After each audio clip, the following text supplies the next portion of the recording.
नमस्कार मित्रों, मैं हूं डॉक्टर रामजी भाई। आपके लिए एक छोटी सी कहानी लेकर आया हूं। कहानी आपको अच्छी लगे तो लाइक, शेयर एवं सब्सक्राइब करें तथा घंटी अवश्य दबाएं।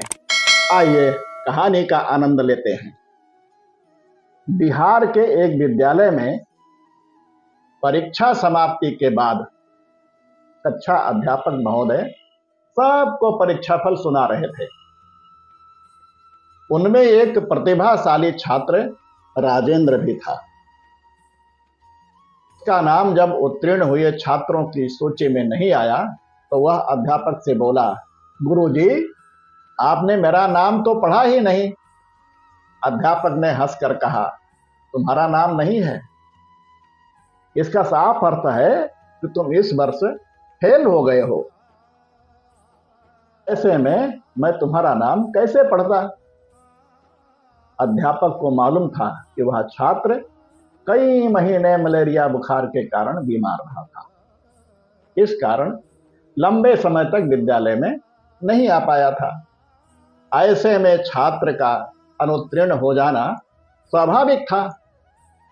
लेकिन वह छात्र हिम्मत से बोला, नहीं गुरुजी, कृपया आप सूची को दोबारा देख लें, मेरा नाम इसमें अवश्य होगा।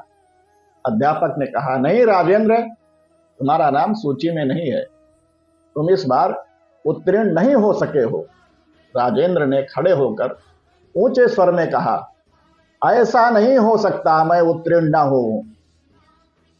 अब अध्यापक को भी क्रोध आ गया। वह बोले, बको मत, नीचे बैठो, चले वर्ष और परिश्रम करना। पर राजेंद्र चुप नहीं हुआ। नहीं गुरुजी, आप अपनी सूची एक बार अवश्य जांच लें, मेरा नाम जरूर होगा। अध्यापक ने झुंझला कर कहा, यदि तुम नीचे नहीं बैठे तो मैं तुम पर जुर्माना कर दूंगा। पर वह छात्र भी अपनी बात से पीछे हटने को तैयार नहीं था। अतः अध्यापक ने उस पर 1 रुपया जुर्माना कर दिया। लेकिन राजेंद्र बार बार यही कह रहा था कि मैं अनुत्तीर्ण नहीं हो सकता। अध्यापक ने अब जुर्माना 2 रुपया कर दिया। बात बढ़ती गई। धीरे धीरे जुर्माने की राशि 5 रुपये तक पहुंच गई। उन दिनों 5 रुपये की कीमत बहुत थी। सरकारी अध्यापकों के वेतन भी 15-20 रुपया से अधिक नहीं होते थे। लेकिन आत्मविश्वास का धनी वो छात्र किसी तरह दबने का नाम नहीं ले रहा था। तभी एक चपरासी दौड़ता हुआ प्राचार्य जी के पास से कोई कागज लेकर आया। जब वह कागज अध्यापक ने देखा तो वह चकित रह गए। परीक्षा में सर्वाधिक अंक उस छात्र ने ही पाए थे। उसका अंक पत्र फाइल में सबसे ऊपर रखा था, पर भूल से वह प्राचार्य जी के कमरे में ही रह गया। अब तो अध्यापक ने उस छात्र के पीठ थपथपाई। सब छात्रों ने भी ताली बजाकर उसका अभिनंदन किया। यही बालक आगे चलकर भारत का पहला राष्ट्रपति बना। का जन्म ग्राम जीरादेई, जिला छपरा, बिहार में 3 दिसंबर 1884 को श्री महादेव सहाय के घर में हुआ था।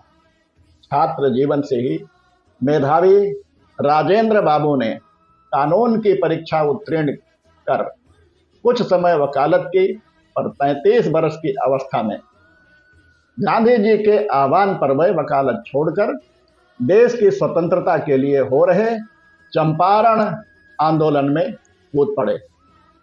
बाद में सादा जीवन, उच्च विचार के धनी डॉक्टर राजेंद्र प्रसाद को भारत रत्न से विभूषित किया गया।